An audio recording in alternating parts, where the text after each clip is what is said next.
Grizzlies fans know it's the team that gives you the edge. Big River Steel does too.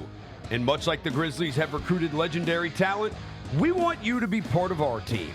Are you ready to be part of something legendary? Then visit www.bigriversteel.com. That's www.bigriversteel.com.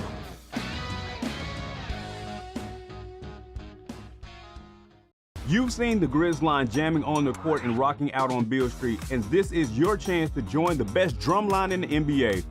Grizz line entertains Grizz Nation at home games and events in the Mid-South through their impressive techniques and energetic shows. If you have experience in drumming and marching and love entertaining, Grizz line is the perfect opportunity for you to combine percussion and performance. Open auditions are Saturday, August 9th at FedEx Forum. Sign up today by visiting grizzlies.com/auditions. Shinedown. Dance Kid Dance Tour. Live in Memphis. FedEx Forum Saturday, August 30th. With special guests, Bush and Morgan Wade. Get tickets now at livenation.com. Shinedown, live in concert. For more, visit shinedown.com. The FedEx St. Jude Championship at TPC Southwind, first of the 3 playoff events. Watch me take flight. It's a different sight when you take it to this height. And you notice, we them boys step into the wars, ready to give me my awards. See, I got them starstruck. I got nothing to lose, so I'm letting it loose. I ain't paying my dues. I got them starstruck. Going through the draft process the first time, they give you the answers to the test. Like, this is what you need to work on. This is what you do well. They told you. Yeah, like they tell you. Here's what, if you want to get drafted, here's what needs to happen. Yeah, they tell you. So it's like, if you're not listening, it'll go right over your head. But for me, I made sure to soak up all information and everything possible so I can give myself the best shot. The Chris Vernon Show, live on weekdays at noon on YouTube at Grind City Media and the official Grind City Media app. There are futures for Aaron Judge possibly hitting 400. Hitting 400 at the All-Star break, plus 600. Oh, wow. To have a 400 batting average in the regular season, plus 3,800. To win the Triple Crown is only plus 145. I don't think he's going to hit 400 for the season. I don't either. I that would be ridiculous. Yes, ridiculous. The Odds Couple, live at 2 p.m. on YouTube at Grind City Media and the official Grind City Media app. So let's start with the Jaw 3, the graffiti, New York versus New York. New York, yep. That box is so that box is fresh. I'm actually happy to see a new box. Like, it's time. Box is fresh. The first and the second one with the same box. I see a Yeah. different box now. So And that's fresh. And the graffiti letter A looks cool. Yeah, they look That's cool. tight. I like that. The Sneak Fest Show, live Tuesdays at 2 p.m. on Grind City Media on X, YouTube, and the official Grind City Media mobile app.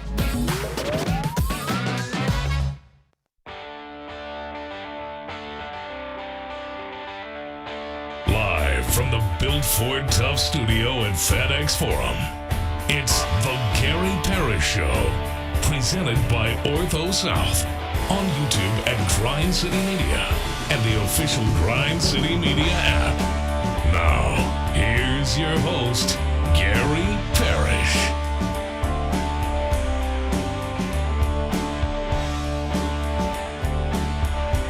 What's up, y'all? Welcome into the Gary Parrish Show here on Grind City Media. Lang Whitaker sitting in for our final day for Gary Parrish. He'll be back with you guys tomorrow. Bennett Doyle is here, and we are back in the Built Ford Tough studio. It feels weird. It's been a while, right? It does feel very weird. A little warm as usual, but that's okay. I'm used to it by now. But it's a homecoming. It's nice to be home. It's nice to be home. There's no place like it.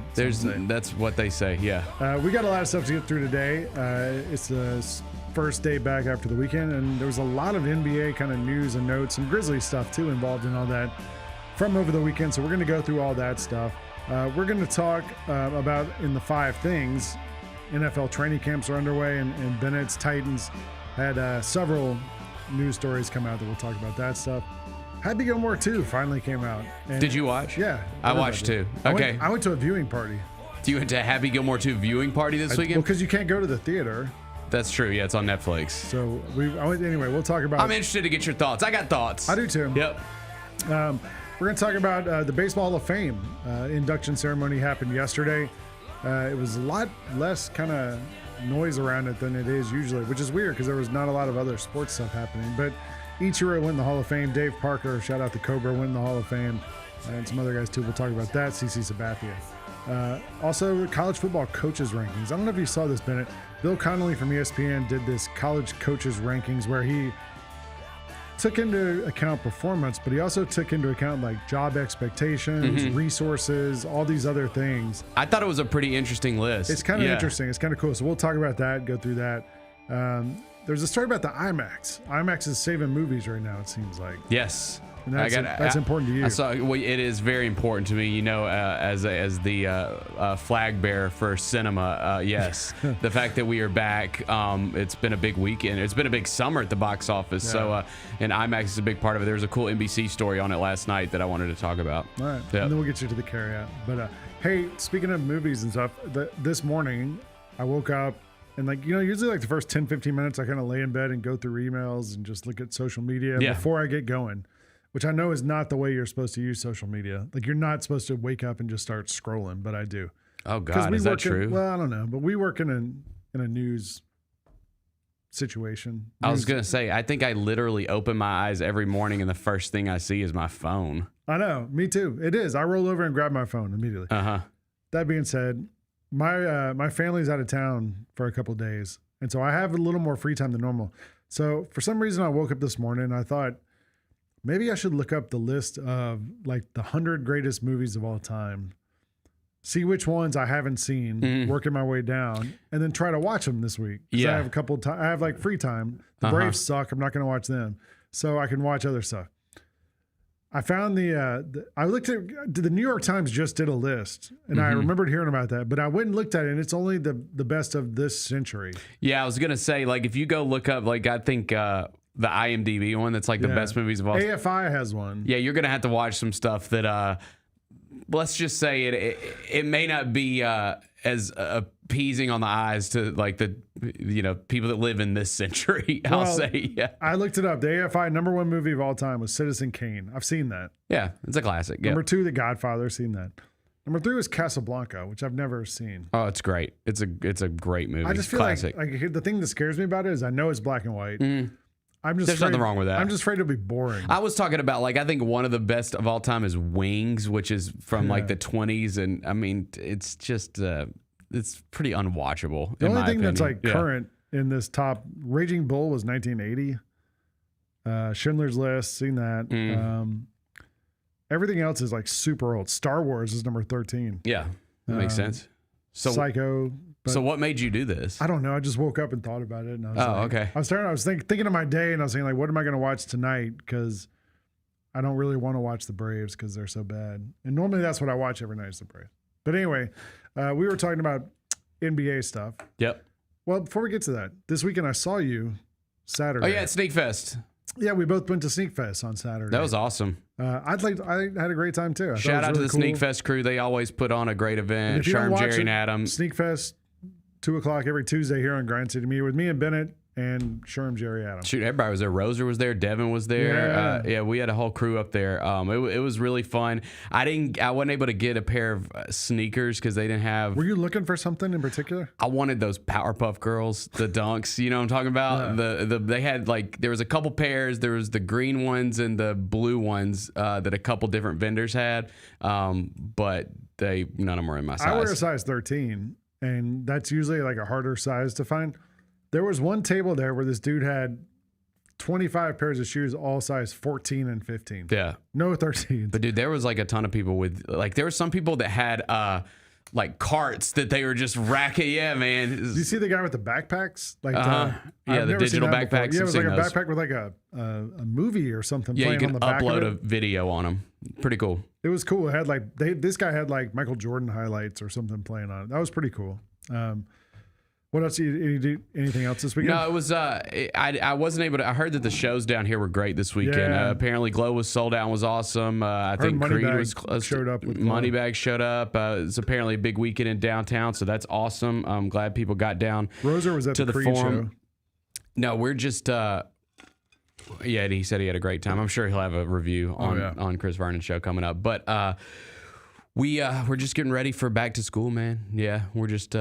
I got my man up here with me today. We're just kind of doing our thing until school gets back in next week. So. Have you gotten everything done this summer? Summer's almost over. What do you mean? Like everything that I've wanted to accomplish this summer? What's the summer checklist? I mean, take a family vacation. Yeah, you got to take a family vacation. Go to the pool. Go to somebody's pool. We went to the pool yesterday, so we crossed that off. Grilled, chilled by the pool yesterday. Snow cones. You had snow cones this summer. I got a snow cone at Sneak Fest. They had a snow cone. That's right. They Yeah, had some so food trucks crossed out that there. off. Yep. So yeah, it's been a pretty good summer. I'm not back to school comes back too quick now for Memphis Shelby County schools, man. Like they let out. I saw that. Dude, they let out early May and we go back at the beginning of August. I used to go back at the end of August. I would start like first week of September. It feels like right after like Labor Day you would start. I saw kids in Arkansas started last week. They had some classes. Yeah, like I this is so but like early in the season it feels like for me. Yeah, for sure. No, it's been a good summer. We're squeezing in one more family vacation. We are possibly doing the same this week. Maybe not. We don't know yet. Depends on how the finances look. But no, it's been a good summer. We've had a blast. And so have some of the stars of the NBA. Yeah, They've been having a good summer as well. We saw Ja Morant. We all knew Ja was going on a Asian tour. He had tweeted about it. Nike posted about it. To celebrate the release of the Ja 3s. And Ja spent some time. Did you see, before we get to where he went to China, but I'm friends with some of Ja's circle on social media. They flew from, I think, New York to Asia on a small plane. Mm-hmm. They stopped in Alaska because they had to do something with the plane. And I saw, like, Ja posted a picture of himself in Alaska. Did you see that? I did, yeah. Yeah, Ja was in Alaska for like a day, for part of a day or something. Got to China. They've been in China now for a few days. I think today they were going to Shanghai. Mm-hmm. They were in some other cities.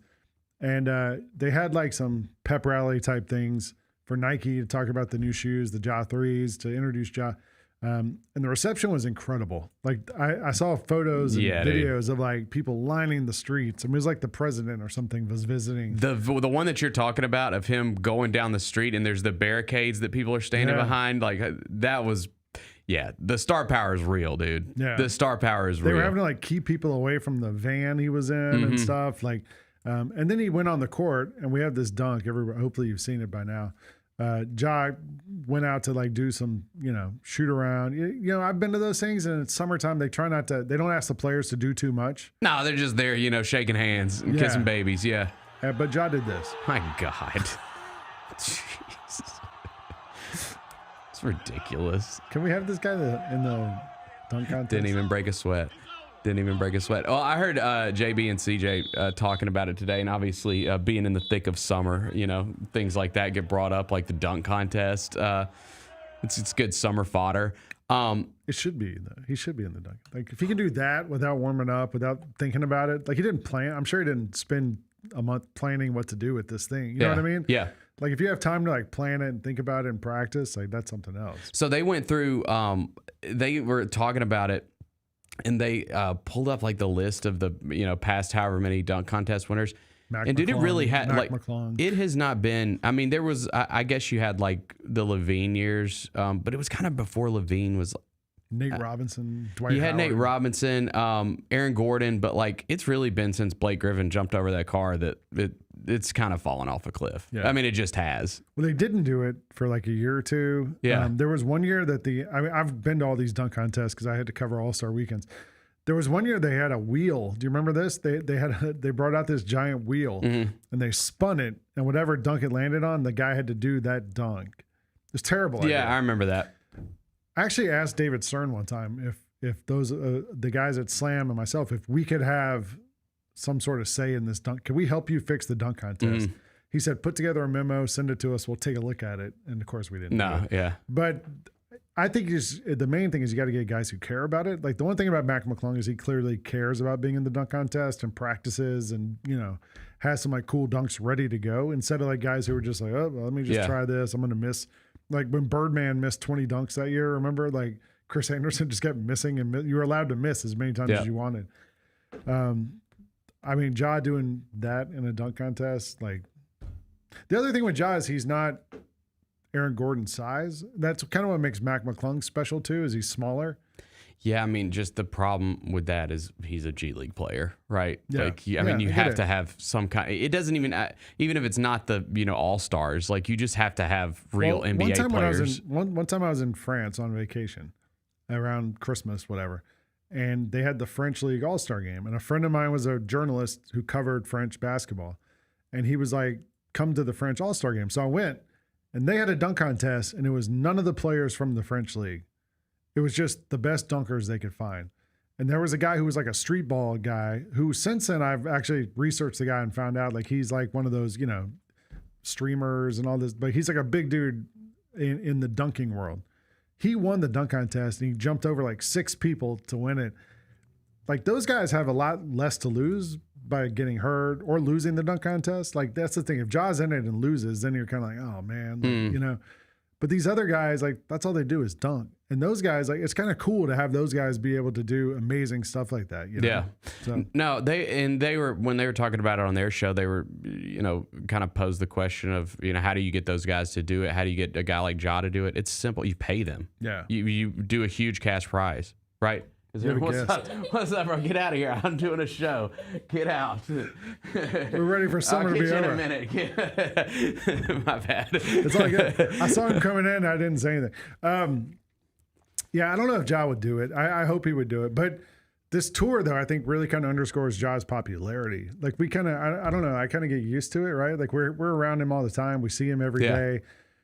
We see Ja with his family and his daughter and all the people and, like it's not a big deal. And now all of a sudden Ja's in this different context. You see what he means to everyone else. And I think it kind of reminds us like we have a worldwide superstar in our team. Me and you talked about this last week.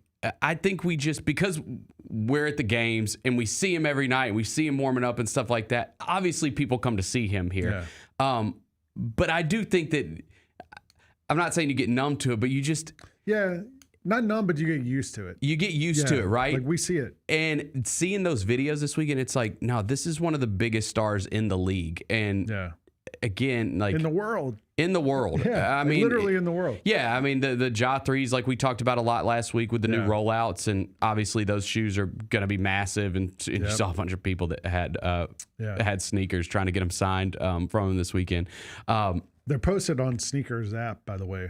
I think they're coming out on the 5th. You can order them on the 5th when they come out. And I think just like in the grand context of the Grizzlies, man, we've said this over and over and over again. We've talked about the offseason. Have they taken a step back with the Dez trade? What's this season going to look like?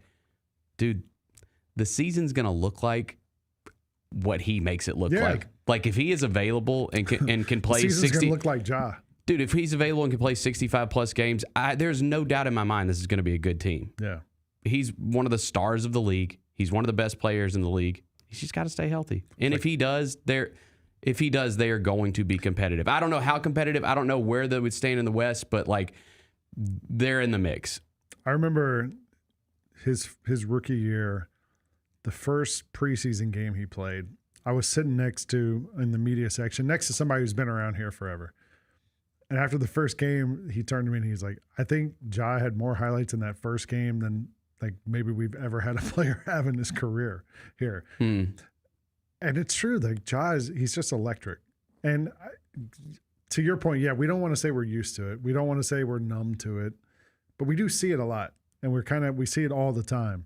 I actually was, for unconnected reasons, last night I was looking on YouTube and I was looking at Ja highlights because my son loves and I found this like Ja highlight mix.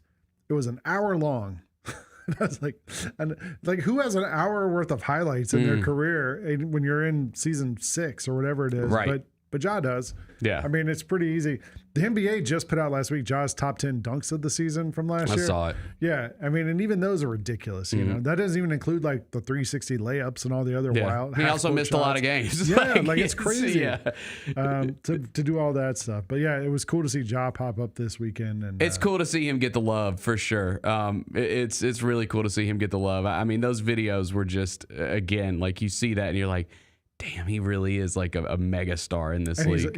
He's our mega star. He's our guy. That's right. That's our guy. So we get to have Ja. There's some other like Grizzlies tidbits. Did you see Zach Edey's new sleeve? Did you see Edey's new sleeve? I think we have the picture of it. Devin posted it last night. Look at that. That is clean, bro. Look at the M with the Grizzly. Wait, look to the left of the Grizzlies. It. The left of the Grizzlies' face is a sign for Tom Lee Park. You see that? Man, I love the Memphis homage. Do you think anyone great. has ever had a Tom Lee Park tattoo? Yeah, I'm sure they have. Sure. Who? I don't know. I mean, who's that? Is that really what that is? Yeah, there's a sign that says Tom Lee Park. Look at it right on the Grizzly face. Yeah, I see the park. I didn't realize it was Tom Lee Park. Okay, that's pretty cool. There's a Purdue Boilermaker train. Yeah, he's got the Canadian maple leaf down at the bottom. That's clean, man. Yeah, that's very nice. He used to have like just a couple like kind of little tattoos. Like there was a yin yang symbol. Yeah, the yin yang. Yeah. But now he's like went full. I mean, I'm assuming that's Zach Edey. Yeah, it's got to be. Why? What do you mean? It could be like a fan. No, I saw a bunch of people posting this. I did too, but there's not a picture of Zach Edey's face and his arm attached to that thing. That would be. I'm just saying, like, hey, like we live in the era of fake news. Nah, that would be a little obsessive. It totally would. That would be a little obsessive. It could be AI generated too. Yeah, that would be a little obsessive. No, that's pretty good though. That makes it 2 Grizzlies players, by the way, that have the Grizzlies logo tattooed on them. Ja being the other. Yeah. For guys that don't want to be in Memphis, I think we probably have more tattoos of our team's logo than anybody. I thought about that this weekend too. Like, right? When's Stephen A. coming to town? He said he was coming. Remember that? Oh yeah, I think he will. We'll talk about Stephen A. later. I thought he did good in Happy Gilmore too. Yeah, he hasn't. I thought about that this week. He said he was coming. I haven't seen him yet. We also got the Grizz home preseason schedule. I'm assuming there's going to be road games too, but this for what we've seen is just the home schedule. It's the 6th, the 8th, and the 11th, I believe, of October. Yeah, I've got it. We got the road. Well. So the Grizzlies put out the home schedule, and then thought they have a road game in Miami or somewhere like that. But Matt Enfield posted the whole thing. I got it right here. Let me pull it up. So they play the first 3 games at home. So the week of October 6th, it's actually a big start. Like it just kind of hits you fast. And we got 3 home games. That's first full week of October. October 6th versus the Pistons, October 8th versus the Celtics, and October 11th versus the Hawks. And then there are 2 road games before the season starts. They're going to be on the road October 15th at Charlotte, or it's in Greensboro. It's in Greensboro. Okay, that's kind of cool. The Hornets putting on a little road show. That's pretty cool. I like that, actually. I like that. I won't say... I think that's cool that they're doing that. You're saying the Grizzlies should play a game in Nashville? No, I was going to say Little Rock. That'd be cool. Yeah. I think some untapped we did potential the training there. camp in Nashville last year. And we're doing our road show, right? Yeah, we're going on the road. I'm pretty sure they're going to go to... I mean, you could play a preseason game. Didn't they play one in Birmingham like a year or 2 ago against somebody, the Pelicans maybe, or the Hawks? Maybe. I think I want to say there was. Yeah. I mean, you could do preseason games in random places, but like it's also sort of, I mean, look, we work on game nights. It's sort of helpful to have preseason games here because we haven't had a game. I host the pregame thing on the warm-up show on Grind City Media. Yeah. You're working on radio. You have the post up, double post afterwards.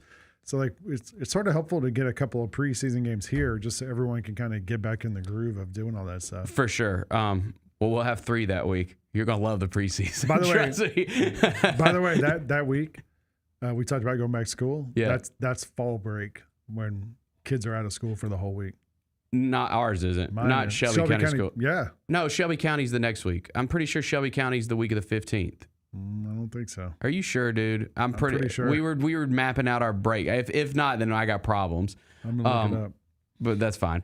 No, the cool thing, I mean, obviously, like my biggest thing for preseason, it's just preseason, is just seeing Cedric Howard. That's all I care about. October 6th through 10th, fall break for my son's school. I'm assuming that's No, I think MSCS is the week after. I'm looking it up.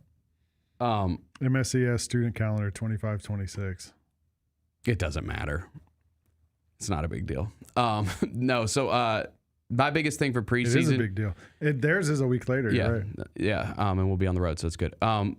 My biggest thing for these preseason games, and they're actually pretty good. I mean, Pistons, Celtics, Hawks. That's pretty good. You might see some guys.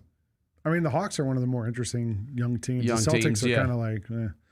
The Pistons were great last year. I mean, Jaden Ivey might be one of his return games because he hasn't. He missed most of last season. The return of JB Bickerstaff. Now, for me, for the Grizzlies, it's just all I care about in preseason is seeing Cedric Howard. I just want to see Cedric Howard. That's it. That's all I care about. You think we see Jaren, or is he still? No way. I don't think so. No way. There is no way Jaren plays a preseason game, even if he's ready to go. I don't think you see him at all. Right? What about Ja? I'd be shocked if you ja. I mean, maybe like one. Ja? I think you'll see Ja in like one or two of them. Yeah. Because you do have. I mean, if you're not going to play Jaren, you might as well not play Ja. And you also got a well, I know that he was an interim last year, but first year head coach, and you've got it's going to be a new look starting lineup until those two guys come back, Jaren and Edey. We'll see if Jaren starts the season, right? But we know Edey won't. So maybe they do play more than we would think. Just to Jock Landale minutes. Just to get some rhythm. Yeah. I mean, I want to see him. I want to see what he looks like. We're good. Australian. Yeah. I want to see if BC's good to go. Because again, that's another guy that we're going to lean on heavily to start the season. Landale's the best player we've ever had named Jock, I think. Doesn't he spell? How does he spell it? With a K, like a jockstrap. Jock. Yeah. Jock Peterson was JOC for the baseball player. Yeah. Second best jock. Anyway, we got a preseason schedule. There was other random NBA stuff this weekend, and my favorite one was this Nikola Jokic. We all know he loves horses. He's always been into horse racing, and we also know, like, as an NBA player, sometimes he seems a little detached. They won a title. And Jokic's response was pretty measured, kind of like, "Oh, we can all go home now," was his quote. So you don't really see Jokic too fired up from Nuggets games very often, or from basketball in general. I think the happiest I ever saw him was when they won the title, and even that was reserved. We can all go home now. Yeah. So this weekend we got to see Jokic as his other passion is horses and horse racing, and his horse won a race for apparently the third time. It's a big deal. I don't know anything about this. I guess he was back home in Europe, but we have video of Jokic. Look at that. Look at this. I've never seen that kind of emotion. Look at him. Go give the jockey a hug. I think he's hugging the horses. Oh, is he? No, the jockey's down there in that little carriage. No, he gives the horse a little pat on the back. Look at that. Good to see him show some emotion. But so he does. I get it, dude. As someone who won first place in the media event at the Germantown Charity Horse Show, I understand. What was that? I understand how meaningful these horses can be to people. And it actually, if I was rich and had a lot of money, I think I would dabble in the horses too. We talked about on the Odds Couple. It's fun. Maybe we should buy a horse, a Grind City Media horse. Do you think they? Why not? Just name it Grind City Media. We could get insane content. There's a horse named journalism. Like, why? Why dude, we could get some insane content out of that. How much do horses cost? Can we get a horse? It could at least compete in the Germantown Horse Show. We got a local event we can do. I know a girl who's a horse. What do you call it? Rider. Like one of my friend's daughters does horse shows every weekend. Yeah. She could be our jockey, or what do you? I don't know what you call it. Yeah, jockey. How much is a thoroughbred price? Let's see. The average price of a thoroughbred horse can range from a few $1,000s to millions. Yeah. A few thousand, I feel like we could. I feel like we could do that. Yeah, we could probably get that out of the powers that be here. And it would just, I mean, if our horse is competing in riding competitions with a jockey, again, as someone who's won first place in a horse event, I think I should. What sort of horse event was this? It's the Germantown Charity Horse Show. It happens every year in Germantown. Did you have to ride? Yeah, I have a great video of it. I think we played it on this show. I don't remember the name of the horse, but it basically, they told me, because I had to take it around the big track, just trot it around the big track. And the guy his name was Zach, the guy who owns the horse, and he was like, listen, this horse knows what it's doing. Yeah. So you don't really have to do that much, right? Just sit there. Just sit there and give it a nice little nudge, okay? He was like, but don't do it too hard. Like, don't pat it too hard because it'll get excited because it wants to run. It'll take off. I got a little too excited because we start going around the track and it's just like trotting and I'm like, oh, this is nice. This feels great. And I think we're good. We can give it a little more power. Juice, yeah. And I gave that thing a little kick to the side and it, boom, took off, goes flying around the track. And so I think. Did you get scared you're going to fall off? Yes. Yeah. In fact, at the end of the video, you can see them saving me from falling off. Yeah. But the crowd is like cheering for me and stuff because it looks like I know what I'm doing. Like it looks like they're like, oh my God, he got this horse to like run full speed around the track. No, I did. It was not my choice. Did Gary start crying and jump out of the crowd? No, he didn't come and support. Like he wasn't there to support me. He wasn't there to support me, and I'll never forget it. But yeah, I'll bring the ribbon up here. I'd love to see that. I need to hang that in the studio. It's one of my best. Next on your map, put it on your map. It's one of my greatest accomplishments. My grandfather was a farmer and had horses. And so when I was a kid, I grew up riding horses. I'm pretty comfortable riding a horse. Like I've done it a lot. And we would kind of run around the pastures and do, not like full sprints, but we'd trot around and I have a cousin who's my age who actually grew up on the farm and she's like super comfortable. Yeah. And one day we were on the horses and one of the horses got pissed off at her and there was a tree hanging down and the horse, like it hung down to about like horse height. The horse took her right under that tree and swiped her off, and her foot stayed in the stirrup and broke her ankle as she fell out of the Damn. Yeah, it's rough. Yikes. So horses, you can't really screw around. But Nikola Jokic loves horses. Do you think when he retires, like that, we never see him at a basketball game again? He's just going to go race horses the rest of his life. I mean, dude, his brother was sitting in the stands not even for a Nuggets game. I mean, it might have been, but no, he was just there to scare people. He was just there to hang out. Yeah. Maybe he does love the game and he just doesn't like show it to us, Yeah. I don't know. I bet we just don't see him again. I think he's just going to check disappear. out, go drink and race horses. I love that. Relax. I love that video. I watched it 100 times just of him getting so emotional just over the horse. Yeah, so good. Well, somebody who's gotten into shape instead of out of shape is apparently Luka Doncic, who this morning we saw a media blitz something on the cover of Men's Health magazine. Look at that. Where Luka That's not edited. He's got that. Does he have a Mavericks logo in that arm sleeve? I don't think so. But Luka's apparently in shape. There's other photos in the magazine I saw online where he's even thinner, where he looks like he's in great shape. If you're a Mavericks fan, Bennett, how does it make you feel to see Luka decide to get into like the best shape of his career once he left your team? Would you be pissed? I would be.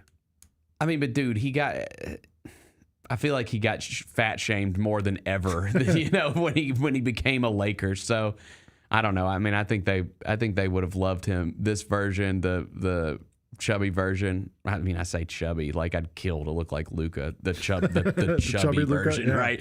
Yeah, I say that in the context of an NBA player. That's the thing with like even when NBA players are overweight, I always think about it like as much as those guys run every single day. Like you must have to eat massive amounts to be that size or like it's like, right. Like our diet wouldn't make us, if we were running 6 miles a day, 7 days a week or whatever these guys run. So it takes some work to be that big. If you're a pro athlete, Luka to be this size, I wonder how much of that's playing with LeBron James. How much of that is, I was going to say contract, but he's signing a new contract. Like next week, I believe. So maybe he's just like, you know what, I'm tired of, because he had so many like nagging injuries in Dallas, and he had that calf thing that kept. Maybe he was like, you know what, screw it, I'm just ready to be healthy and try to be in the best shape ever. I think also, dude, like we've seen this with countless guys. Like they have they get a little out of shape, like when the off season starts, and then they really and it's just 10 pounds of muscle for the average Joe. It takes, if you really like put a lot into it, it's going to take weeks, months, years to get into great shape. With all the resources that these guys have, it probably takes them a couple weeks, right? to get into good shape, you know? So there's this hashtag called Muscle Watch that I started when I was at Slam. It still goes now, like every NBA preseason. Because when I was a kid, my friend and I used to notice when training camp would start, there was always some player somewhere. They would say they added 15 pounds of muscle. Mm-hmm. It was never 14 pounds. It was never 17 pounds. Always 15 pounds of muscle. It made us wonder, like, maybe that's like the maximum amount of muscle you can add in 3 months, in 4 months. Although now I think, these guys have trainers. They're like, what do they, not even take a cheat day maybe? Like they're just like working out constantly. They're addicted to it, whatever. I've been trying to lose weight the last 3 months. I've lost 25 pounds since March, something like that. Man. But the hardest part of that is you just have to commit to being hungry all the time. Like, that's you just know you're going to be hungry all the time. And normally I would love to walk in the kitchen and grab a handful of pretzels. 4 o'clock. Hey, you know what? Maybe I'll get a little bowl of hummus, some snack, something. Like you just have to it's a million little choices like that make the difference. Yeah. And that's what's been like the hardest part to me. And I think for Luka, you're probably just starving all the time because you're running all the time and then working out all the time. And you know, but for his career, I think this is probably like the best thing that could happen to him. Yeah, for sure. By the way, speaking of LeBron and Luka and Jokic and all that, did you see LeBron was hanging out with Jokic's agent this weekend? But I was wondering, is that... and they're posting pictures. And the caption was even more moves to come. Or there's a date next year. Yeah, it was getting ready for 2026 or something like that. I don't know how much of that is... trolling. It's trolling. Or, I mean, it wasn't LeBron's caption. It was the other guy. It was Jokic's agent, wasn't it? Well, Maverick Carter was in the photo also. Yeah. And there was some talk about them establishing a European basketball league, and I wonder if that guy maybe that's what this is all about. Oh, them starting a new league in Europe or whatever, having that guy be on board. I also wondered, I was assuming they're on that guy's boat. Yeah, I don't know if you're boats are expensive. If you're Jokic's agent, are you independently wealthy, or is it all of that from Jokic's earnings? I don't even know if LeBron has a boat like that. Yeah, I think Magic Johnson does. I think probably get to borrow it. Yeah, you just rent it for a couple weeks. Oh, the Magic yacht was insane. Yeah, that was wild. But that's a whole lifetime of making money. Yeah, you know what I mean.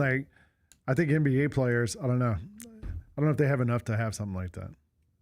Well, it's good to see all those guys thriving in their off season. Yeah. I also saw who was it? Santi. No, not Santi. It was in Spain, though. It was Jay Huff and Gigi Jackson and Jalen Wells playing. I saw that video, too. At the NBPA, the National Basketball Player Association has some sort of facility in Spain, and they had all those guys over there playing. Jay Huff was doing all his one-handed reverse dunks. Dude, Jay Huff looked like Kareem in that video. That's the thing. I saw somebody make the point, and it's so true. You have no idea how great at basketball you have to be to just be the guy at the end of an NBA bench. People call guys scrubs that sit at the end of the bench and don't play and stuff No, you have to be an amazing basketball player to even get that spot. You have to be an amazing basketball player or an amazing person. That's true. To be like Udonis Haslem. Or just some guy who's an awesome guy that they just want to have around everyone else. Yeah. Not a Christian Wilkins. Well, never mind. Yeah, keep your hands to yourself.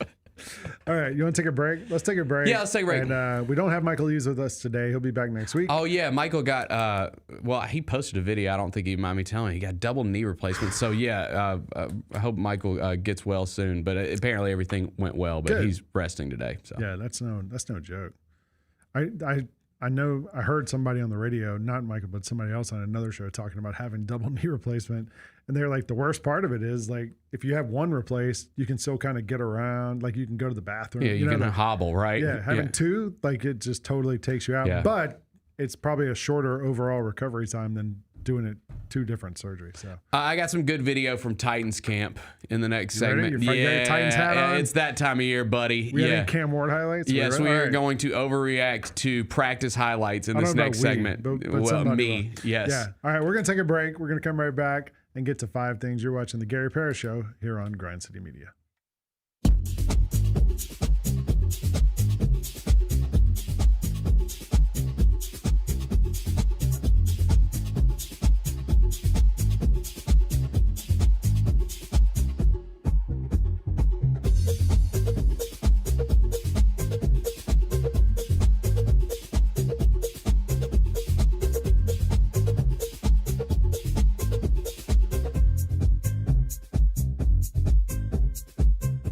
Have you always dreamed of entertaining on the biggest stage in Memphis? The Claw Crew is looking for members to join their team for the 2025-2026 season. Claw Crew members are hardworking, high-energy entertainers who assist Grizzlies home games by hyping up the crowd and much more. Not only do they support the Grizzlies at home games, but also promote in Memphis and across the Mid-South. Open auditions are Saturday, August 9th at FedEx Forum. Visit grizzlies.com/auditions for more information and to register today. Kroger shoppers and Grizz fans. Want exclusive last-minute discounted ticket deals texted straight to you? Sign up with the new Kroger Buzzer Beater deal.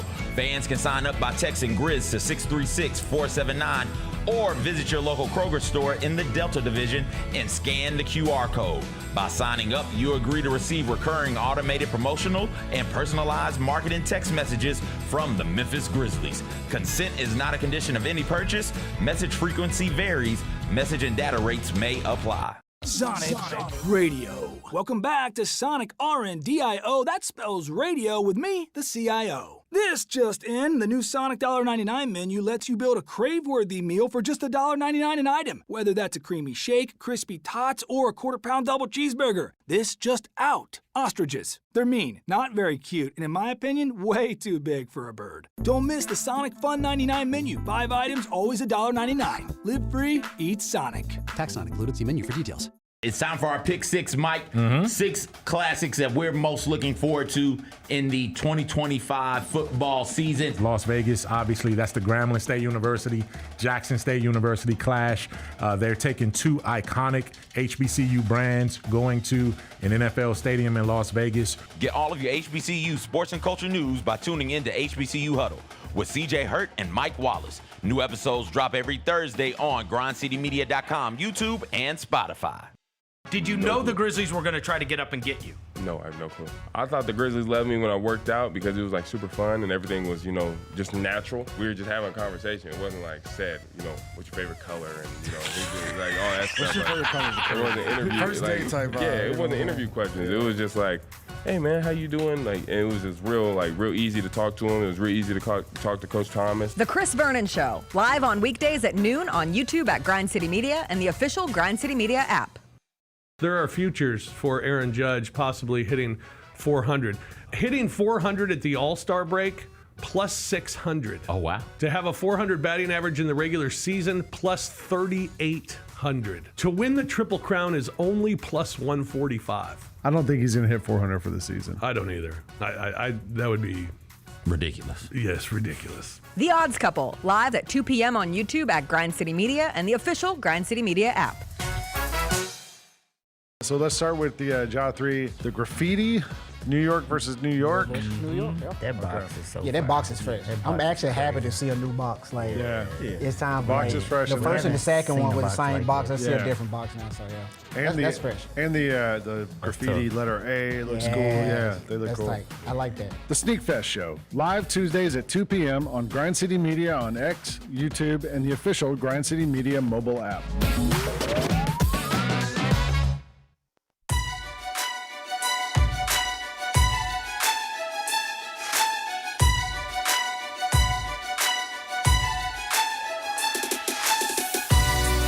Orthopedic injuries can be unpredictable, unforeseen, and unscheduled, and Ortho South understands this better than anyone. Since injuries don't make appointments, you don't need to either. Ortho South welcomes walk-ins during the weekdays, on evenings, and even on Saturdays. So the next time an unforeseen injury makes an unscheduled appearance in your life, visit orthosouth.org to find your nearest urgent care location. You can just walk in, and Ortho South, they will take care of everything, especially you. Learn more at orthosouth.org. That is orthosouth at orthosouth.org.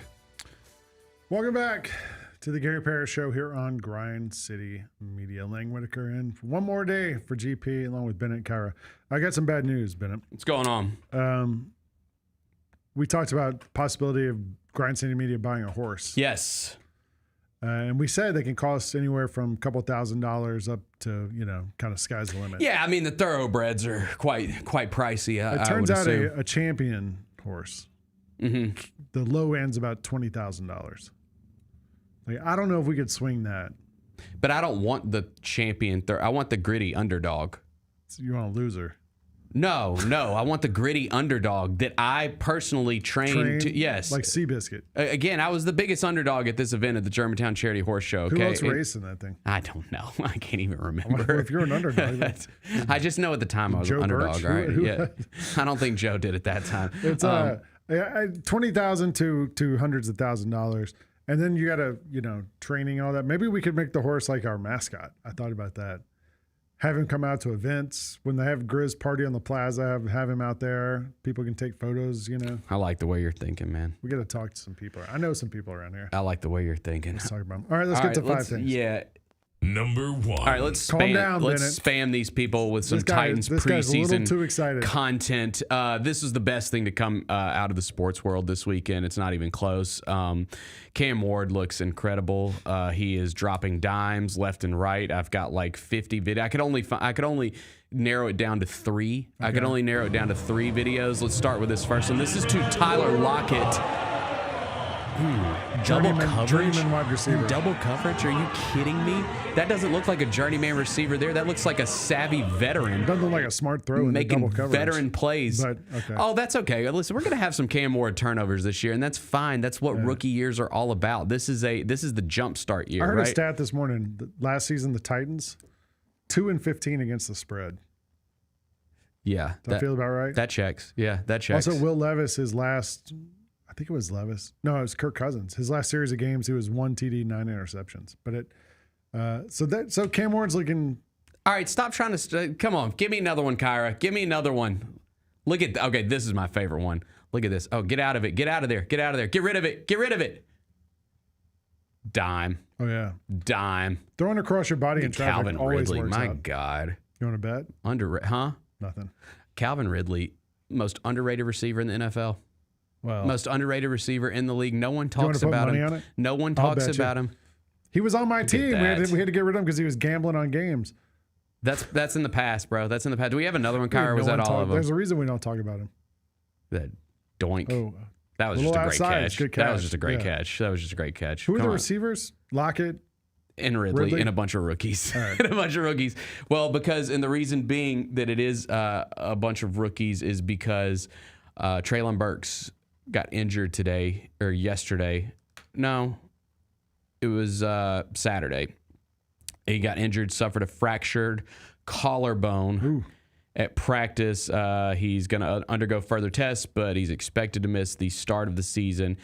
At least, of course, famously, Treylon Burks, he's drafted out of Arkansas, number 18 overall. This was the A.J. Brown trade that literally wrecked the entire Titans franchise. They fired everyone associated with that trade. The GM's gone, the coach is gone. They didn't fire Vrabel, but, well, yeah, they did fire Vrabel, didn't they?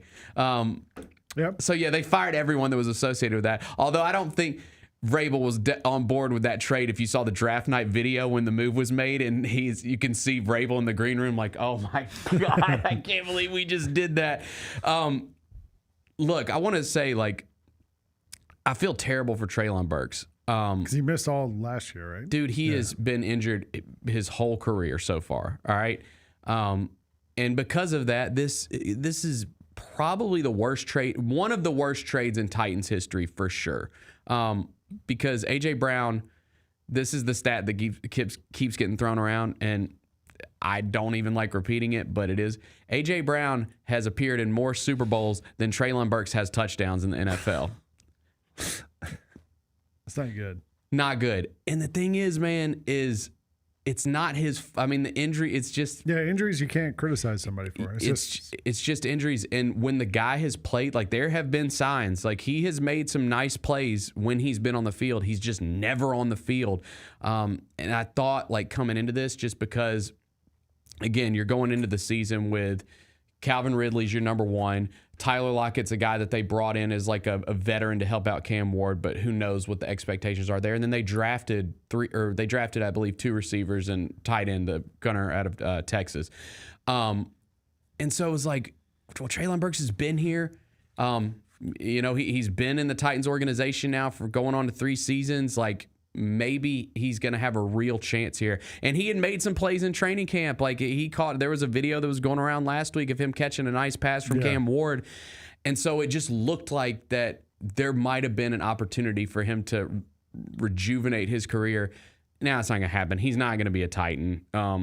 He'll be gone next season, and I just hate it because I'm not gonna have revisionist history. I was fired up when they drafted. Like, I was pissed about the AJ Brown trade, right? Like, disgusting. But the guy that they got, I was like, that's my guy. You know, I've rooted for him at Arkansas. Okay, I like Treylon Burks. I think this is a good pick. It's not an AJ Brown replacement, but I like the pick. And it's just been a disaster. So. If he leaves and goes somewhere else, because they didn't opt his contract in for next season. So if he leaves and goes elsewhere and is healthy, are you going to feel like it's like watching Luka go away and get in shape? Man, you know what? I root for the guy. Like, again, because it's not his fault. Like, all these injuries that he's had, he's had bad injury luck. And as someone who is a fan of a team that's had bad injury luck, multiple teams that have had bad injury luck. The Grizzlies or the Titans? Both. So I get it. Like, I sympathize with the guy, and I'm bummed about it. But as far as just the training camp and the Cam Ward spam, I said this to you last week. I have no expectations. I'm excited to just. I think that's cap. What? You're expecting him to be amazing. No, I'm expecting him to be. If he has a disappointing year, like if he looks bad all season, then I'm going to be scared. Yes. Yeah. But as far as wins and losses, I mean, I don't have any expectations there because the roster, our GM last week, we've got a new GM, the guy from Kansas City, and they asked him in his introductory press conference when training camp started about the roster, and he was like, we got work to do. Like, he knows. He knows they're not ready yet. So this season's all about Cam Ward and him growing. And then I think, year 2 is when it's like, okay, if he's good, like, let's put the team around him. Let's try to go for this. All right. So I'm a Falcons fan. And so I was watching Michael Penix highlights all weekend, and he looks great. But we have expectations. Like, the Falcons should be a playoff team. We should have been a playoff team last year, and Kirk Cousins derailed it. After a good start, Falcons started 6-3, I think, and then everything went south. Cousins got hurt, didn't tell anybody, tried to play through it, was throwing interceptions left and right. Didn't he have like a 4-touchdown game to start the season? He had some insane game to start the year. 500 yards passing. Yes. In one game. Yeah, he was like crazy good, but he couldn't move. He couldn't get right. It's just in the pocket. Yeah, he had to just sit there and make quick passes. It's like me playing college football 26, just stay in the pocket and throw quick passes. Yeah, but Penix has looked really good, and I hope the Falcons are able to sustain it. I think the Falcons might be in the worst division in the NFL. Yeah. I mean, maybe the AFC South is as bad. I would say we'll see on the AFC South. NFC South's pretty crappy. Panthers, Saints, because the Saints Buccaneers. Are bad. The Buccaneers are the Saints okay. are going to be bad. Yeah, Saints might be the worst team. I mean, the Saints should tank, right? So they can get Arch. I think the Saints. So they can get Arch Manning. I think the Saints will be worse than any team in the AFC South. That would make so much sense. Arch Manning to the Saints. It would make all the sense. I didn't think about it till just now. Because the Browns are the one that probably are going to compete with them for the worst record. The Browns have a hard schedule. King Meeks just said, "Who's my all-time favorite Titan?" Steve McNair. Come on, ain't even close. Yeah. My last thing. I saw someone mention this. This is just about Treylon Burks and his roster spot. Because he's already practiced in training camp, he can't be placed on on active OR or reserve PUP according to the NFL. So he would be an IR candidate, and they could designate him to return before roster cutdowns. That's from Buck Rising. So all right, we'll see what happens there. I forgot the Titan. You guys have Restrepo, right? Xavier Restrepo? Yes. And he's had a nice camp. Every time I watched Miami play last year, and I watched them play a lot at University of Miami because I wanted to watch Cam Ward. Yeah. That dude would catch 12 passes a game. Yes. He'd catch everything. He'll for sure make the team. Obviously now because they lost a receiver. He'll for sure make the team. He's had a nice camp so far. And I love that they went and got a guy that Cam's familiar with, right? Yeah. That's just, I love when teams do that. When you go get a rookie receiver, if there was a guy on his team that's an NFL level talent, try to go get that guy to give that rookie receiver some familiarity. So I was really excited about that pick and excited about him too. All right, you want to go to number 2? Number 2. So one of my golf buddies who has a son the same age as my son, texted me last week and was like, hey, Friday night, let's go to the movies. Let's go to the premiere of Happy Gilmore 2. Mm-hmm. And I said, it's not in the theater. It's not coming out. You got to watch it on TV, on Netflix. Yep. So we went to somebody's house Friday night and we ordered pizza and we all found seats on the couch and chairs and we watched Happy Gilmore 2, a movie that people have been waiting for a long time. Happy Gilmore 1 came out when? 90s? Yeah. Had to be in the 90s. It was right after Billy Madison. Yeah, I want to say like 97, 98. Let me see. Happy Gilmore came out in 96. All right. Yep. So we're 30 years later. Yes. And we get a sequel finally. Happy Gilmore 2. You also watched it this weekend. Okay, here's what I'll say. And I watched it last night. Me and my wife watched it last night. And I didn't look at anything. Like, I didn't look at any reviews. I muted Happy Gilmore 2 on Twitter. Like, I didn't want to see anything. I just wanted to judge it all for myself. That's how I try to do with movies. I try my best to not look at stuff before I watch it. No I spoilers. judge for myself. Yeah. I thought that the first half of the movie was really good and funny. It had like your typical like Sandler. Like, I just love like the physical comedy in Sandler movies. Like, that always. Yeah. Maybe it doesn't work as much now. People like. Interests have changed, right? But it always makes me laugh. Like, there was stuff in there that like reminds you of those old movies, and I always think it's funny. The third act was when they started the golf tournament. It was rough. It was rough. The whole tournament to the end of the movie was rough. So I didn't like the first like 30 minutes, 45 minutes, because it's. Are we doing spoilers on here or no? And not really a spoiler. I don't think we're doing spoilers. I mean, the whole movie is cameos, but right? The first 30, 35, 40 minutes is him dealing with a problem, right? Yeah. And it's just sort of sad. Like, it's like, all right, we know this is your issue. Like, let's get on with it here. But it just, nope, he's got to do it again. Oh, nope, here it comes again. Nope. So there's like a lot of that, and it's just like kind of a downer. Like, the first 45 minutes, just like in the original Happy Gilmore, we find out he's a hothead. Oh, golf, boom, we're off. Mm-hmm. This one, it takes us 45 minutes to get to, all right, he's going to come back. And yeah. There's a long I liked all lead that. up to that. I liked that. The cameos, though, is like the key part of this movie, right? So that's where the thing that I thought was the biggest mistake was the whole tournament, like the last 40 minutes of the movie when they're playing in the big tournament, it's leaning way too much on like these pro golfers like Scotty and Rory and DeChambeau. It's leaning. Koepka. Yeah, Brooks Koepka. Like, it's leaning way too much on these guys to be comic relief, and they're not comedians. Like, they're just not. And so, I thought that was a miss. I didn't love that. Even like the Eminem part was, Eminem's in it. It was okay. What was your favorite cameo? Okay. I have two. Bad Bunny's super underrated. I don't call that a cameo, man. He was like the co-star of the movie. He was awesome. In it a lot. Bad Bunny's great, dude. He's incredible, yeah.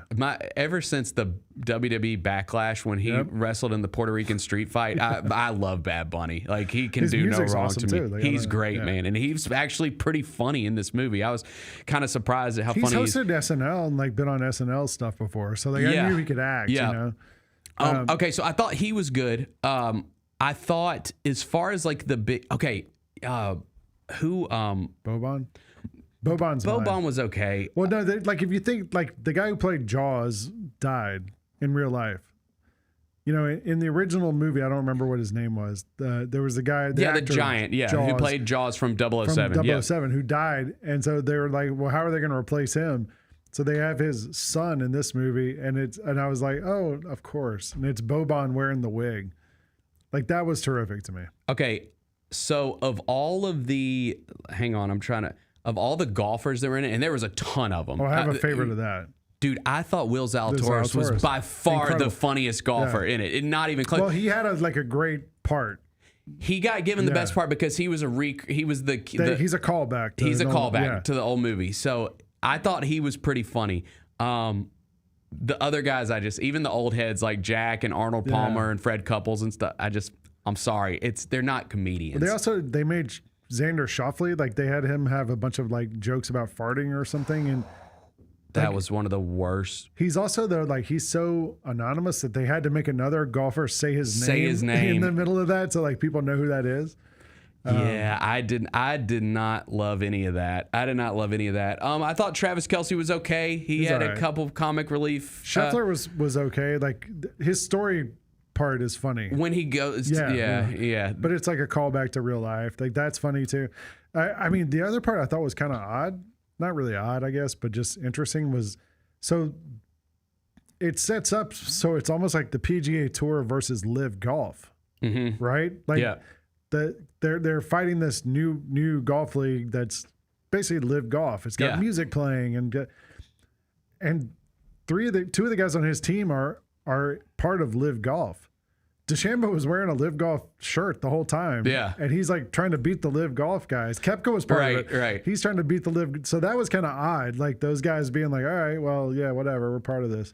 I think one of the big things of like Sandler comedies is he always has all of his friends in the movies, and you saw a couple of them, but I thought there was way less of it in this movie than I was expecting. Like you had Ben Stiller reprise his role, Julie Bowen reprised her role from the first one. What's that guy's name? Shooter McGavin's back, right? Christopher McDonald. So like you had some of the people from the Haley Joel Osment's like the villain in it. Yeah. He was okay. Well, the worst guy was the guy who's like the guy who runs the Live League. I don't even know who that was. Oh, Benny Safdie. Frank Manatee? Yeah. Benny Safdie. He's that's one of the Safdie brothers? Yeah, that's so weird. I know. Who directed Uncut Gems, which he was in, yeah. That's right. I love the Safdie brothers. I mean, that was they're random. Great. But that was very random. No, I just they had my guy in it who did the cameo, who did the you know what I'm talking about? Who's in like Waterboy is in it. Nelly Corda was in it. Did you recognize her? She's like in costume. She's one of the people when Shooter McGavin's trying to get out of the facility and he has to go before the board. Yeah. She was one of those people. I thought it was. Listen, we laughed. Like I thought that it started really well. Scale of 1 to 10. I would go. I'll give it a 6 out of 10. Yeah, I'll give it a 5 out of 10. Nice solid 6.5. I'll give it a 5 out of 10. Yeah, I love the nostalgia. 5 out of 10 is that's like a C. You would give it a C, like. Yeah, because I like. Said you laughed. The third act was tough. Was it average overall? I think it is a great movie to put on and like just chill and watch it and like having like I'm playing on my phone and stuff like that. Like I think it is a perfectly fine movie for that. Is it something that like I would have gone and seen in movie theaters? I mean, maybe because of the hype, right? Yeah.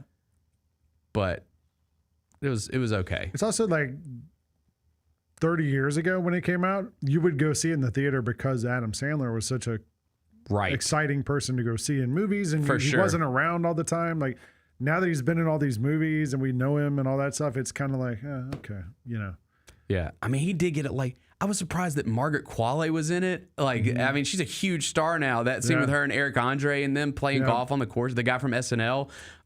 Marcelo Hernandez. Yeah. Yeah. So he definitely got a bunch of people to be a part of it. No, I think it's totally worth watching. It is. Like, but don't go fine. into it expecting Citizen Kane like we talked about earlier. I do not think it will be on the IMDb top 200 of all time. No. I'll go that far. It's good. It's fun. It's fun. Number 3. All right, number 3. I saw this on the Twitter the other day, and I thought it was interesting, and I wanted to talk about it with you. So Bill Connolly from ESPN, who's one of my favorite college football writers, he kind of blends like observations with stats and all these other things, came up with a college football ranking of the best coaches in college football.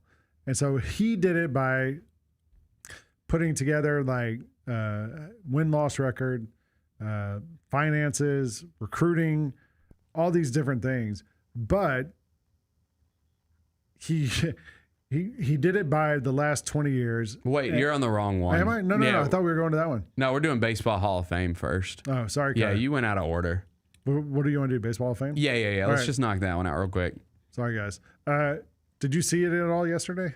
No. Baseball Hall of Fame? It was on TV. It was like on one of the Fox or something during the day. I did not see. It was a little bit of it. a like kind of more lackluster induction class than others, because it was Ichiro. The two of the guys were posthumous. Dave Parker and Richie Allen, I think. Dick Allen. Gotcha. Have both passed away. Dave Parker just died recently.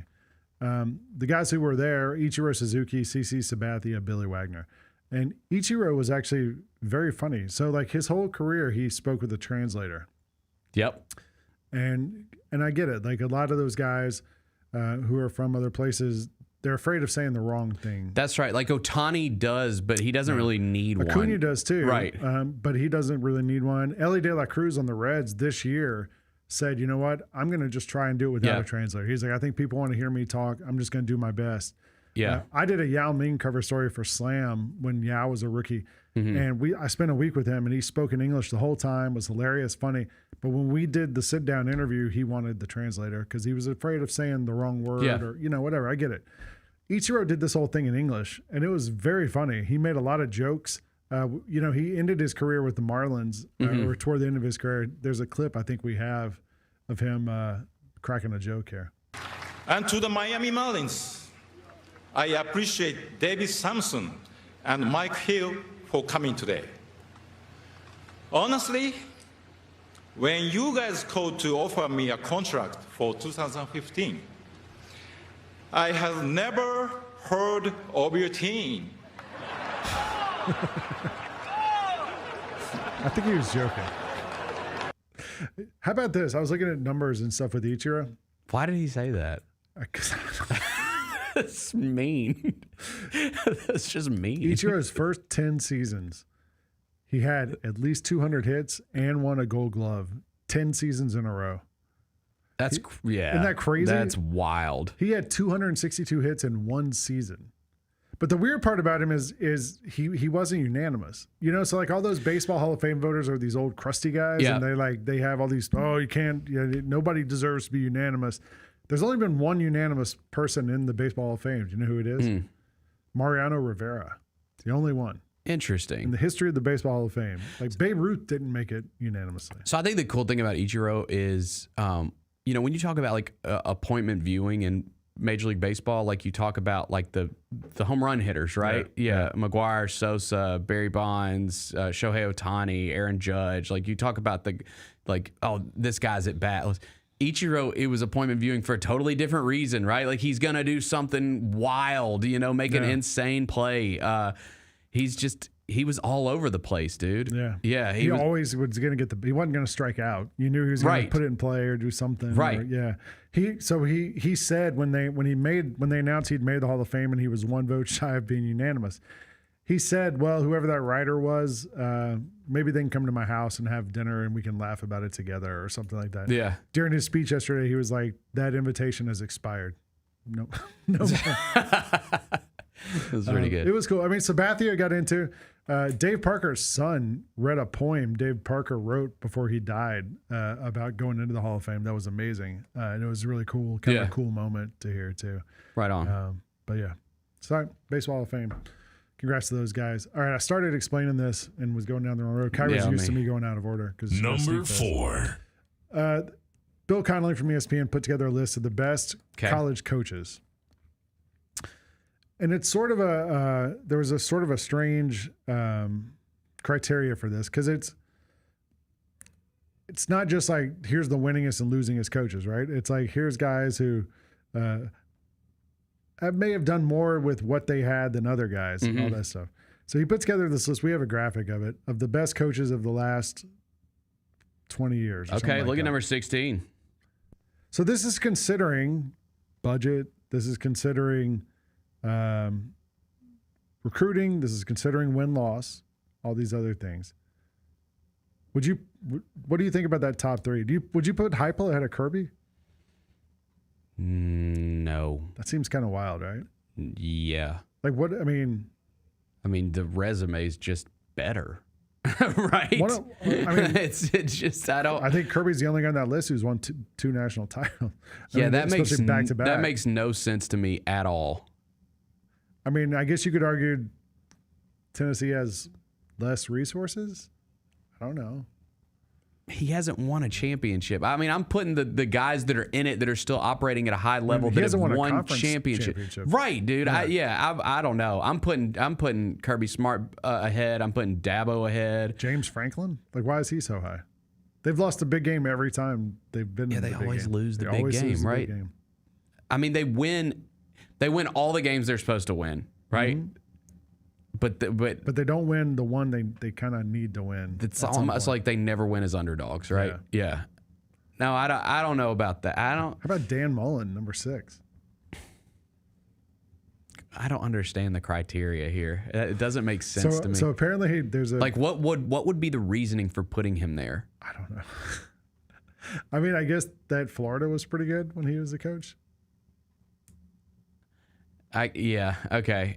So it's like their body of work. I think so. Yeah. I got you. Okay, I see. I see what you're saying now. Maybe Heupel gets it a bump there, right? From pre-Tennessee stuff. Yeah, I do. I mean, dude, you just look like the first. Look at Jeff Traylor at number 9. Are you kidding me?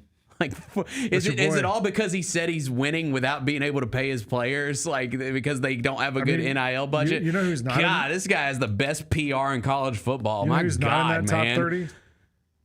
Marcus Freeman, Notre Dame coach. Did not make the top 30. I'm not. Notre Dame fans have started a petition to get Bill Connolly fired. Like they're furious. And I was going to give some love here because I love that they have Silverfield at 16, but the list is just look at number 11. Yeah, well, Barry Odom. Purdue's terrible. Like, I get it. He's new. Like, Purdue has 1 returning starter. Yeah. Okay. Hugh Freeze, 19. Mark Stoops, 23. I mean, he's under 500 in the SEC in his career. I don't know. This is a wild list. Sarkisian's pretty low too, like 29. I put him ahead of some of these guys. I'm glad to see Silverfield get some love in here. I think he's a super underrated coach. I think, it's a big year for Memphis football, but I think sometimes he gets a little too much hate. The guy's won a lot of games here. So Connolly apparently responded and said that they framed this in a way to make it the most toxic for sure. I know that is just to get reaction. I mean, it really is, dude. You cannot put Jeff Traylor at number 9. I'm sorry. No. That's insane, dude. Like, that's just insane to me. I don't care what his accomplishments it's like somebody have been in the gave him past. the answers or something. Right? Yeah, that's a reactionary list right there. That is to get some buzz. It just is. Yeah, that's what we do, though. All right. Number 4. Oh, no, we're on number 5. Number 5. Okay, so this was pretty interesting. I saw this over the weekend. There was like it was on NBC Nightly News, actually. And I was like, you know what? I'm going to throw this in 5 things. It sounds like a good summertime topic. So it's been a big summer at the box office. It's been a big year at the box office. Like, people are going back to the movies. And we talked about it early on with Sinners, like an original movie that a ton of people went and saw, which is rare these days because typically now it's all about IP, sequels, reboots, things of that nature. That's what attracts people to theaters. And that's true as well. But it's really what is attracting people to theaters is IMAX. IMAX is become this huge selling point to getting people in theaters. Like, if you remember when Sinners was like going crazy, everyone was like, go see it in IMAX though. You got to go see it in IMAX. They shot some of it with IMAX cameras. Like, that, you want to go see it in IMAX. So IMAX as a brand has grossed $281 million worldwide so far this year.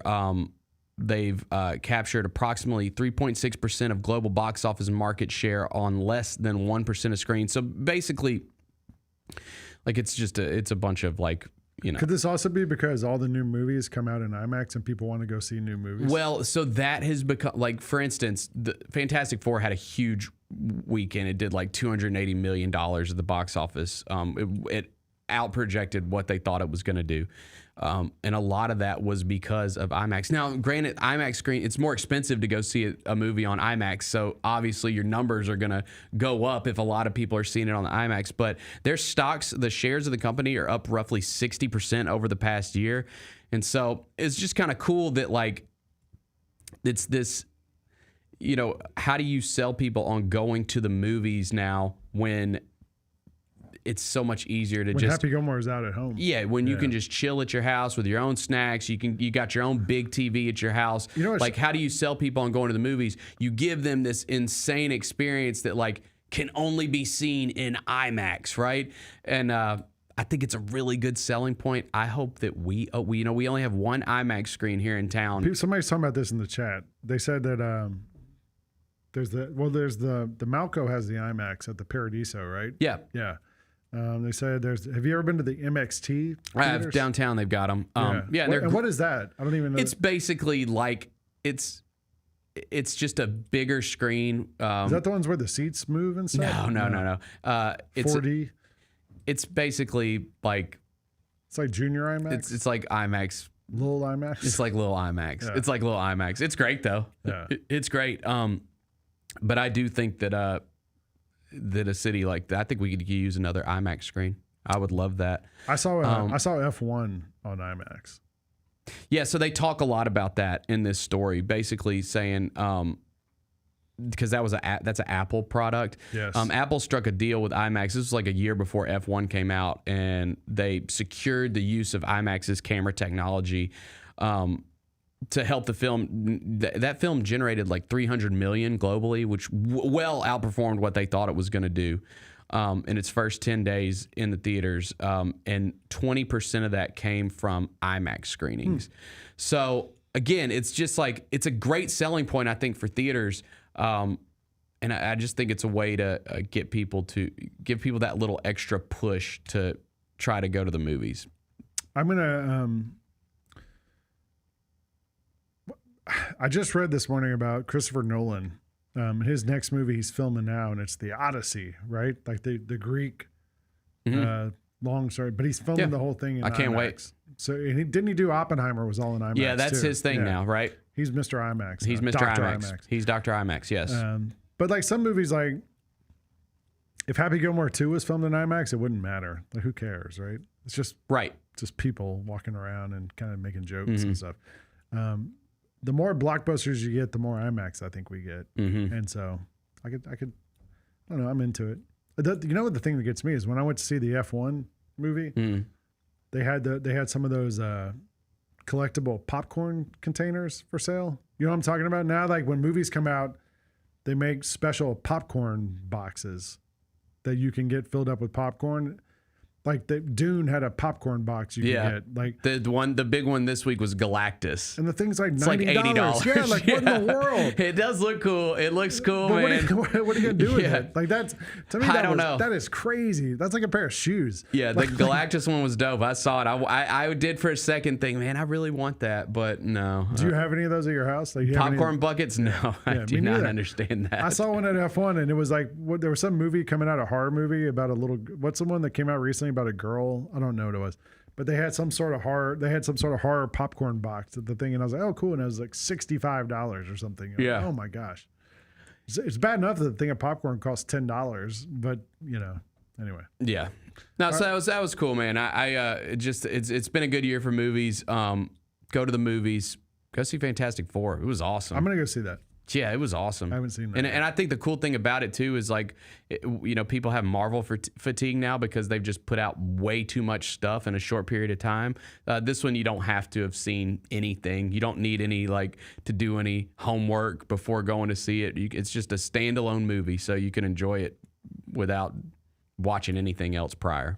All right. So yeah, it's worth it. All right, let's take one more break, and then we'll get you out of here with the GP carry out. You're watching the Gary Parrish Show here on Grind City Media. The boys mine.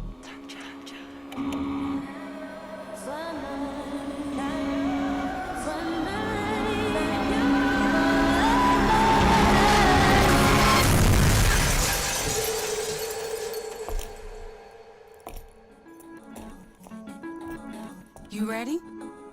I've been ready. What are we waiting for?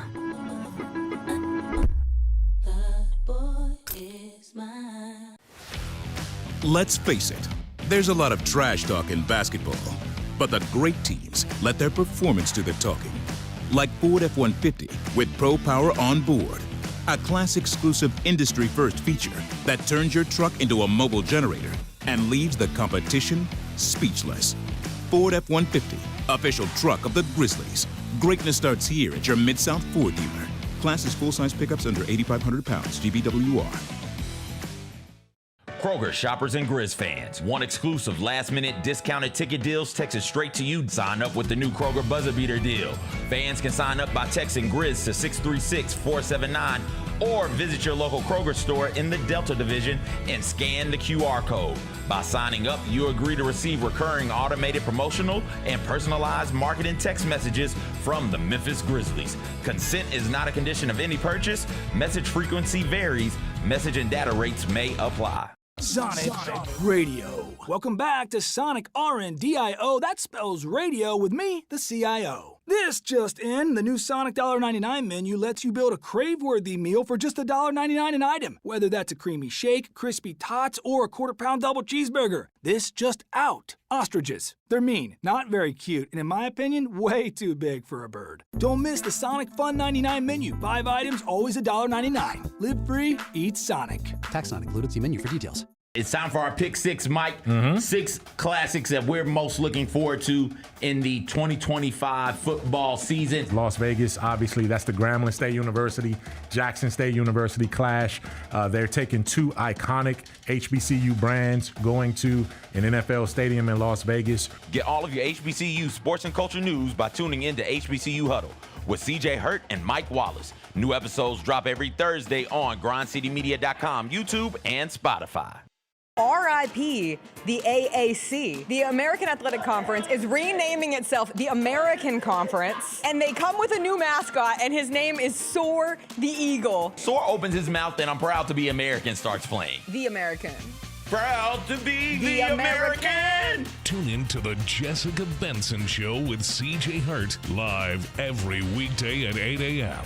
on YouTube at Grind City Media and the official Grind City Media app.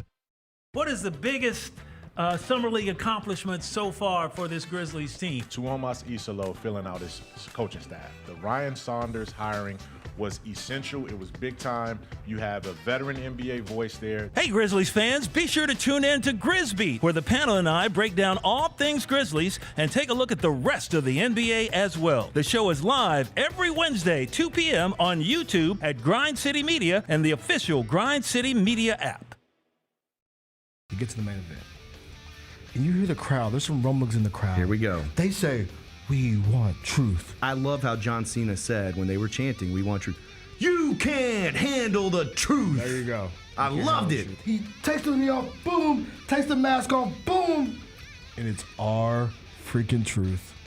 God, man, he cost John Cena the match. Tune in to Grind City Wrestling weekly on the Grind City Media app and on the Grind City Media YouTube channel.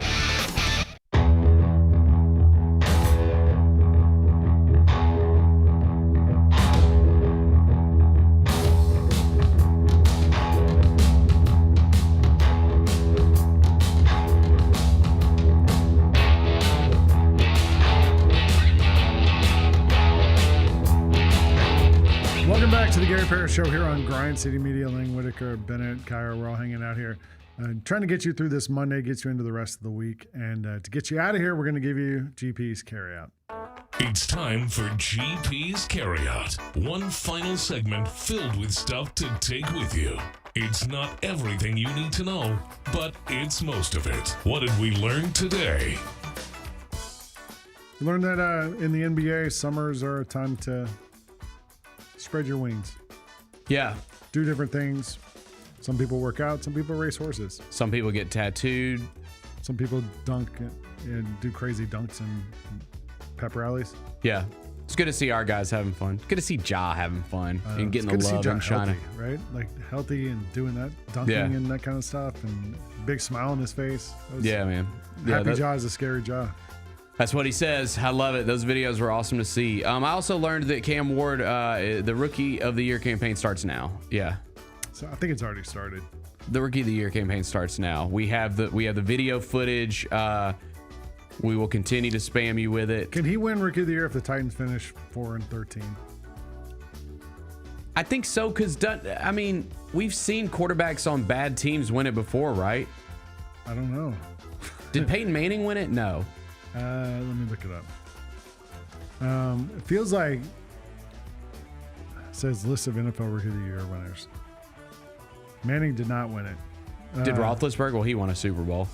Jaden Daniels last year. CJ Stroud. He had a great year, and their team was I'm great. looking at quarterbacks. Justin Herbert that first year. Kyler Murray, and they were both okay, right? They weren't just like terrible. I mean, I think you're right. Like, I don't think they can have 2 wins in Dak him. Prescott, Cam Newton. Yeah, I think that if they're, maybe if they hover around 500 and he has an awesome season, then yeah. Matt Ryan won it when they were 4-12. Okay. There you go. So it's attainable. And Matt Ryan, the goal is still there. Matt Ryan went on to be the MVP. Well, there you go. So, I mean, Cam was the number 1 overall pick. Like, yeah. I would expect, something. He gonna have to be in the conversation one day. Hopefully. Yeah, I'm gonna need him in the conversation one day. Yeah, Yes, I hope so. All right.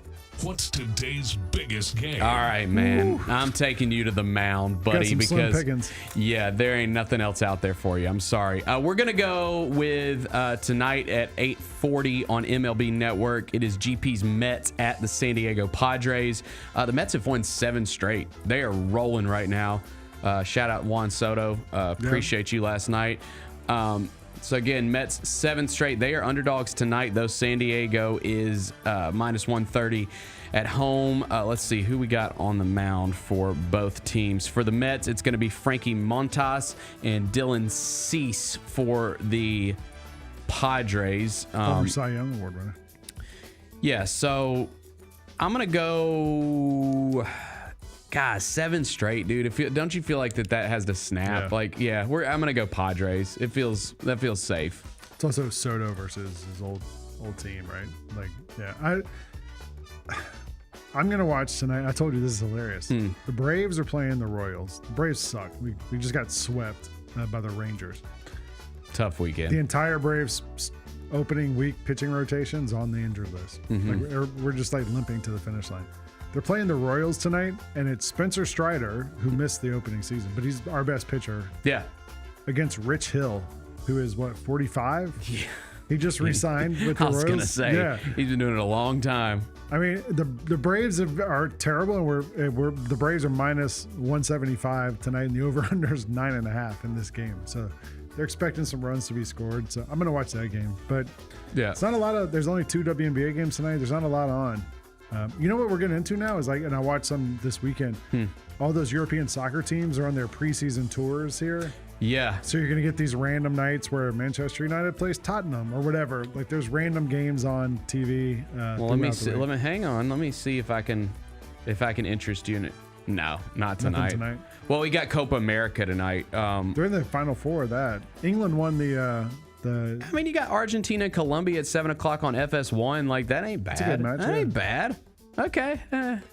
England won the women's Euro that we were talking about last week. Yeah. They went to penalty kicks. Yeah, it did. I watched yesterday. No, it was fun. All right.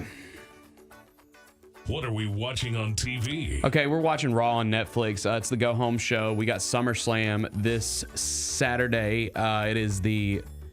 it's the second biggest live event behind WrestleMania.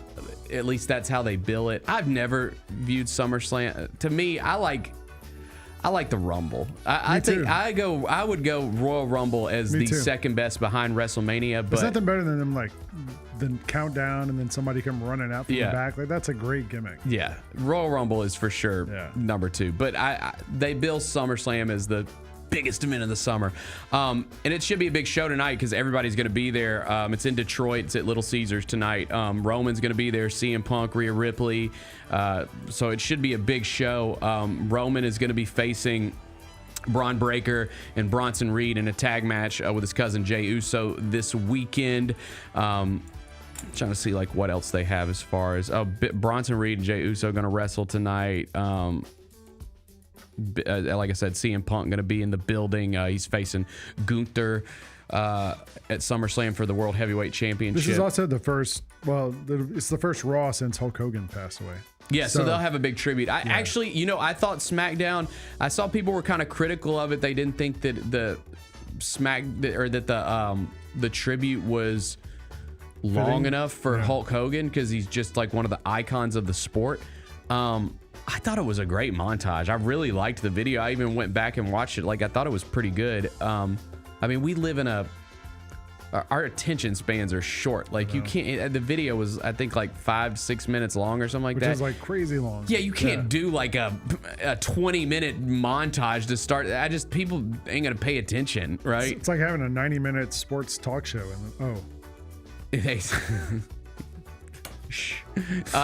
But yeah, I thought it was fine. And I'm sure they'll do a big tribute to him tonight on Raw. We'll get to what to read because I have something tied to this. Okay. What's the best thing we've read? You know what I read this weekend? And you talked about having a short attention span. This is a long written piece. It took me 15, 20 minutes to read it. But on The Ringer, David Shoemaker, who's their wrestling guy, a.k.a. the Masked Man, wrote a Hulk Hogan essay that talked about how his whole career path, and because we talked on when we were doing the show Thursday when the announcement came that he had passed, and we talked about he has this very complicated, messy legacy of being a hero and being a villain, being a wrestling villain and a real life villain, and all these things, and maybe he wasn't a good person. No one knows all the different highs and lows and the stuff. And this story in The Ringer kind of gets through all of that and talks about like because he grew up, David Shoemaker grew up a Hulk Hogan fan. Yeah. And then, so did I. And then we all kind of find out, oh wait, maybe this guy's an awful person. But it's a really good story. Go find that on The Ringer. I will say, watching the tribute on Friday, it made me sad seeing Jimmy Hart. I mean, Jimmy Hart was emotional on stage. Like his whole care's been. I mean, Jimmy was just inducted. Jimmy was just inducted into the Memphis Music Hall of Fame recently. He gave a great speech. His old garage rock band, the Gentrys, got inducted, and so he spoke, and he's a great Memphian. Jimmy is. So that was sad. It was sad seeing Mouth of the South get emotional like that, because again, his whole career was tied with Hulk. Like they've been doing it for a long time. So, but yeah, I think there'll be a big tribute again tonight, like you said, and I'll check it out. And you said that's who wrote that? The Ringer? David Shoemaker. All right, I'm gonna read that. What's on tap for tomorrow? GP's back. So it's no longer the Lang Whitaker show. GP is back from vacation. I hope he is well rested and enjoyed his tropical paradise. We should have a fun show. I'm excited to hear how his trip was. Yeah. I haven't talked to him at all. Me and our relationship, like when either of us go on vacation, it is like, see ya. Yeah. We don't talk to each other. You guys talk enough during the week. That's right. So it'll be fun to talk to him tomorrow and see how his trip was and everything. But I appreciate you filling in, man. Appreciate y'all. It's been a blast over this past week and some change. Yep. Yes, it's been a week. Yeah. Anyway, GP will be back tomorrow, and we get one day closer to NFL starts Thursday night. First NFL game's Thursday night, the Hall of Fame game. Do we know who it is? No. It's hang on. Let me tell you, since you brought it up. The NFL Hall of Fame game is going to be the Chargers and Lions from Canton, Ohio, the Tom Benson Hall of Fame Stadium. Hopefully we don't remember we had field issues and it got canceled. That sucked. Especially during the middle of the summer, we don't have any games. It was like, hey, we can come in and talk about the Hall of Fame game tomorrow, and it got canceled. So hopefully that doesn't happen this time. I mean, like, it tells you how desperate people are for football to come back, that this game is on NBC Thursday night primetime. And I will watch every down. I will watch every down. And the Hall of Fame game is notorious. Like, no one will play. Even when you get to like the fourth quarter and it's just guys you never heard of. They don't even play like the high rookie draft picks. It's like watching the Memphis Showboats. But it's time the fourth quarter. The Memphis Showboats might be in this game. Maybe, yeah. All right, we're going to get out of here. And Chris Vernon's coming up in half an hour. Odds Couple's coming up at 2 with me and somebody. I don't know who's going to be here. Fish is still out of town. But then we got a whole week of shows for you here on Grind City Media. So for Kyra, for Bennett, I'm Lane Whitaker. Appreciate you tuning in. Catch you soon here on Grind City Media.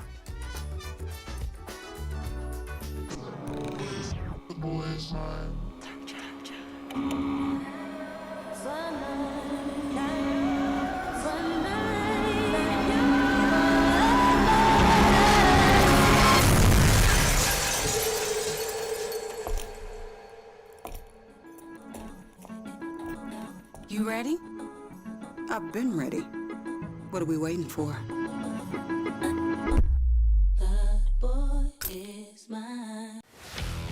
Let's face it, there's a lot of trash talk in basketball, but the great teams let their performance do the talking. Like Ford F-150 with Pro Power on board, a class-exclusive industry-first feature that turns your truck into a mobile generator and leaves the competition speechless. Ford F-150, official truck of the Grizzlies. Greatness starts here at your Mid-South Ford dealer. Class is full-size pickups under 8,500 pounds, GVWR. Shinedown. Dance Kid Dance Tour. Live in Memphis. FedEx Forum, Saturday, August 30th. With special guests, Bush and Morgan Wade. Get tickets now at livenation.com.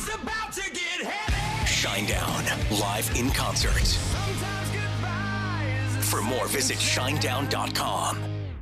Catch us if you can at Southland Casino Hotel and win your share of up to $1.8 million in free play and prizes. Join us for drawings every Saturday in May, June, and July. Each month, over 900 winners will take home free play or drive off in a new car or motorcycle. Be there for all 6 grand finale drawings and try to catch us if you can, only at Southland Casino Hotel. Must be 21 up. Play responsibly. For help quitting, call 800-522-4700. Coach Thorpe, to his credit, also taught me, like, just simplify your game. Like, it doesn't have to be difficult. You don't have to do all the up and under stuff. Like, he always talks about getting to the second box. My biggest thing is just do what I can to make the right play. It doesn't, if it ends up in a shot, it does. If it ends up in a pass to an assist, it does. Shooting 72% is credit to, I guess the work I put in and my coach is helping me. The Chris Vernon Show, live on weekdays at noon on YouTube at Grind City Media and the official Grind City Media app. RIP, the AAC. The American Athletic Conference is renaming itself the American Conference, and they come with a new mascot, and his name is Soar the Eagle. Soar opens his mouth and I'm proud to be American starts playing. The American. Proud to be the American. Tune in to the Jessica Benson Show with CJ Hurt, live every weekday at 8 a.m. on YouTube at Grind City Media and the official Grind City Media app. What is the biggest Summer League accomplishment so far for this Grizzlies team? Tuomas Isalo filling out his coaching staff. The Ryan Saunders hiring was essential. It was big time. You have a veteran NBA voice there. Hey, Grizzlies fans, be sure to tune in to Grizzbeat, where the panel and I break down all things Grizzlies and take a look at the rest of the NBA as well. The show is live every Wednesday, 2 p.m. on YouTube at Grind City Media and the official Grind City Media app. You get to the main event, and you hear the crowd. There's some rumblings in the crowd. Here we go. They say, "We want truth." I love how John Cena said when they were chanting, "We want truth." You can't handle the truth. There you go. I loved it. He takes me off, boom. Takes the mask off, boom. And it's our freaking truth. God, man, he cost John Cena the match. Tune in to Grind City Wrestling weekly on the Grind City Media app and on the Grind City Media YouTube channel.